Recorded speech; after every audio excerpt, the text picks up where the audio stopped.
Hey everyone, how are we doing? So today we're going to have a go at making a GoPro mount for my rifle scope. You might have seen in the previous video I've recently been starting to do a bit of pest control for my parents, because they live out in the sticks, so they do get problems with rats from time to time. They used to have just a couple of squirrels, but then there was about 8 of them, and then they were being quite well, they turn into vandals. You know, when they hunt in big packs, they just sort of destroy everything, trying to get all the nuts out of the feeders and stuff. So I had to knock the numbers back a bit. I was trying to think of ways I can get my GoPro or a camera to look through the scope so you can see what I'm doing. They don't seem to do anything for the Hero 9. So I'm gonna have a go at making one myself. So ideally, I'm gonna want the GoPro roughly about this sort of area, being able to see through the scope. I'll just try and give you an idea of what it will look like when it's in position. It should look something like that. So if I go too close, you can't really see anything, and too far away, it's not really happening. So I think we're going to be looking roughly about there. I think that should be about the best place.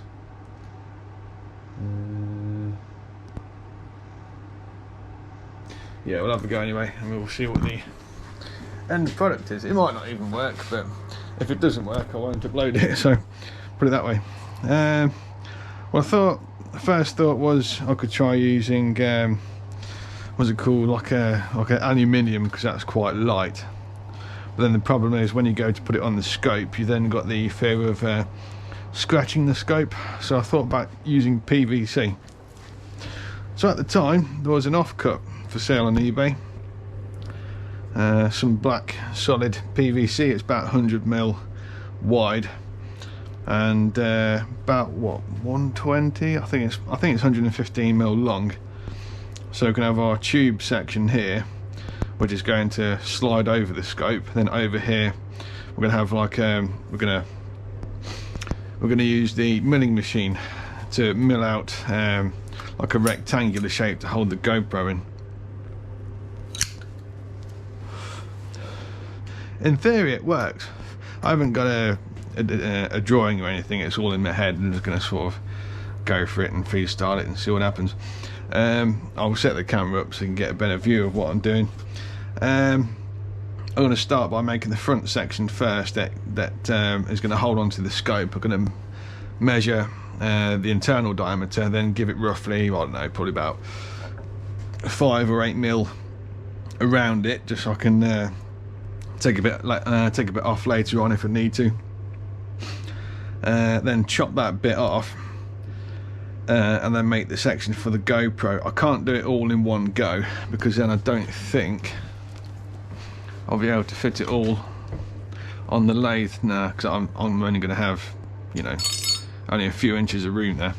So I'm going to have to do it in 2 sections and then glue it back on later on. Anyway, I'm going to stop talking now. I'm going to actually do something. So yeah, enjoy the video and I'll speak to you soon.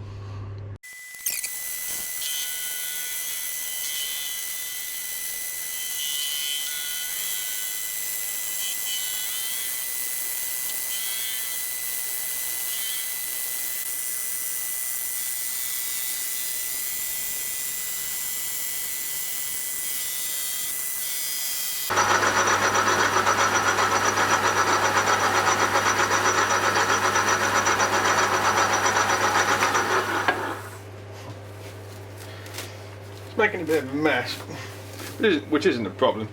You just got to keep an eye on it and make sure it's not wrapping itself into the parts where it shouldn't be. Look, it's trying to wrap itself around the gear that operates the auto feed. I don't really want it stuck in there, so I just keep stopping it every now and then.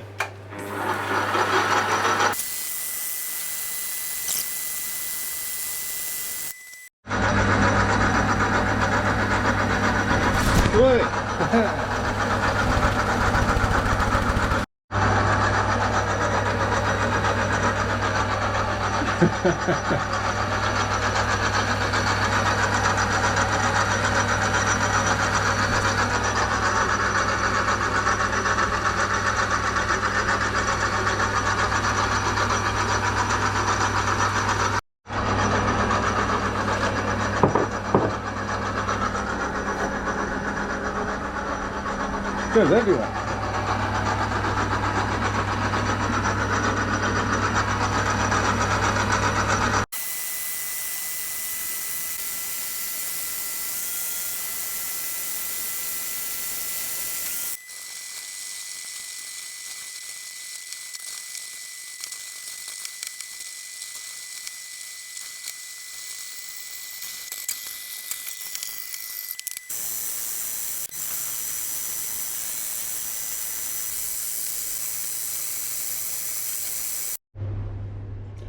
This is where we're at so far. So we've got our tube that will hopefully slide over the scope. That feels nice and snug. So you've barely got any wobble on there at all. So that's very close. Let's see what it looks like when we put the GoPro in there. The auto exposure has adjusted there, so it looks really bright in the middle. I'm not sure how that's going to look in the daytime. It might look a bit too bright. Two ways around that. I'll see if I can manually adjust the exposure, or the other way might be to put holes in the side of the tube to allow more light in. That should help. But we'll have a look at fine tuning it when it's all put together when we've tested it a bit. But then we can move on to the part that's going to hold the GoPro itself.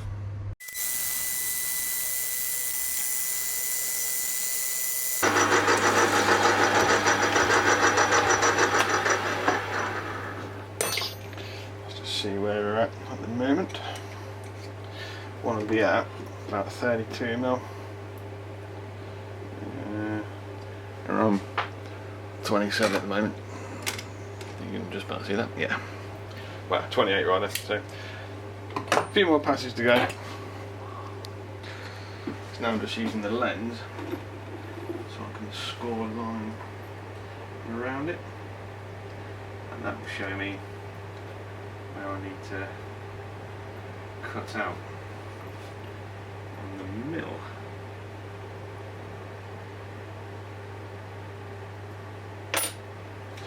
Brilliant.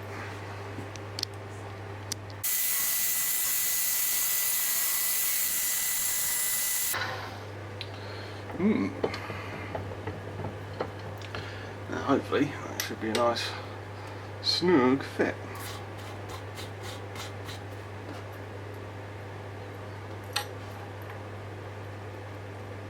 Yeah, oh, fits in that way, fits in that way, beauty. And now I need to do the same but around the rest of the GoPro itself, around the body.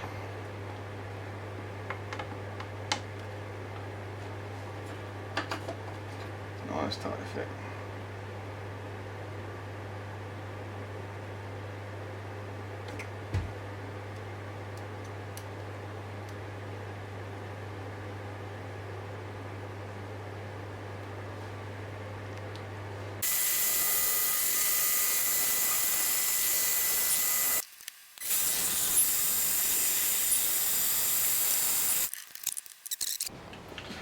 Yeah, as you can see, we've got a nice GoPro shaped hole in there now.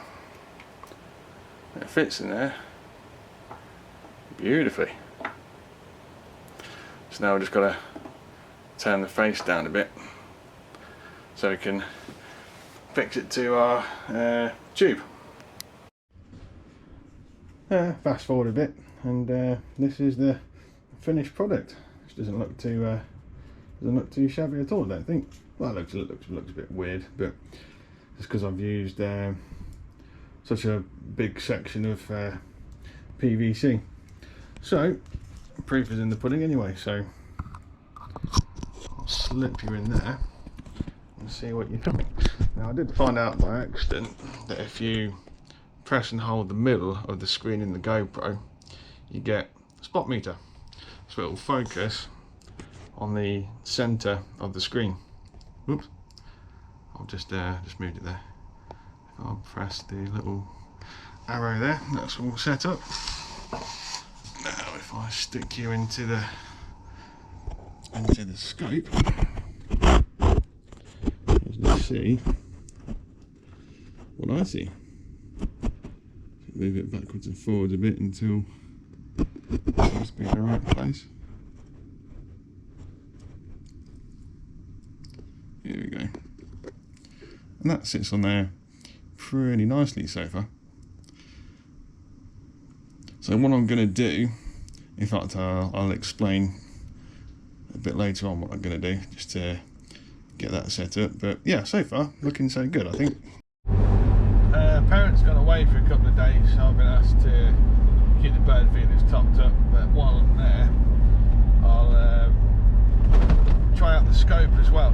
Yeah, so what I was going to say earlier is that when you could see through the scope, you got a nice big view of what you could see through the scope. That was because I cropped down the video a fair bit, so that small little circle becomes quite large. You can see everything.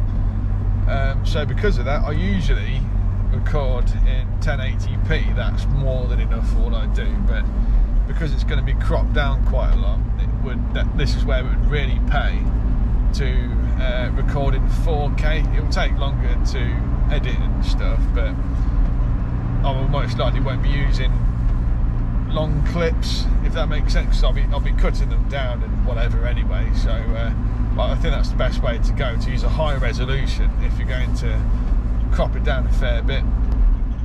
I likely probably won't say much once the GoPro is on the rifle, because rats and squirrels seem quite easily spooked. So once it's in there, I'm just going to sort of crack on with it. Yeah, we might not even see anything today, but I'll record it in 4K and then crop it down just to give you an idea of how it looks. We'll just see what happens really, but it's a nice beautiful day out here, so it seems like a perfect opportunity to give it a go. So I shall see you on the rifle very shortly.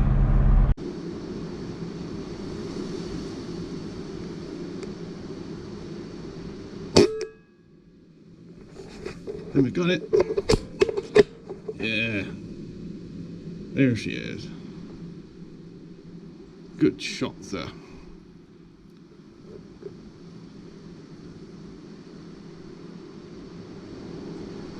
Want another one?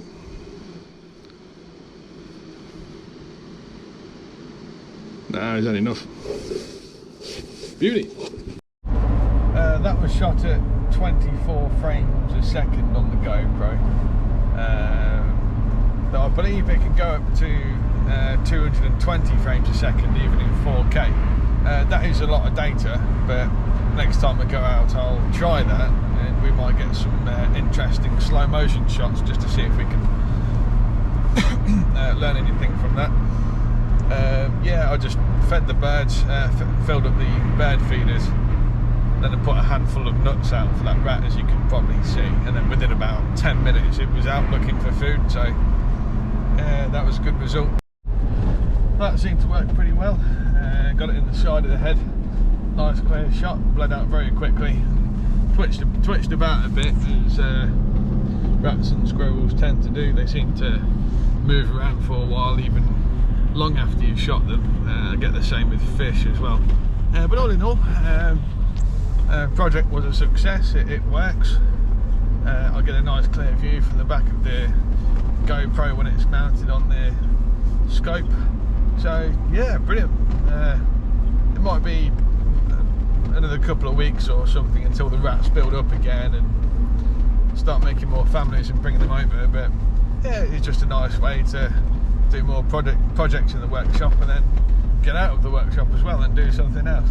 So yeah, feel free to like and subscribe. or feel free to ask any questions in the comments about the settings, etc.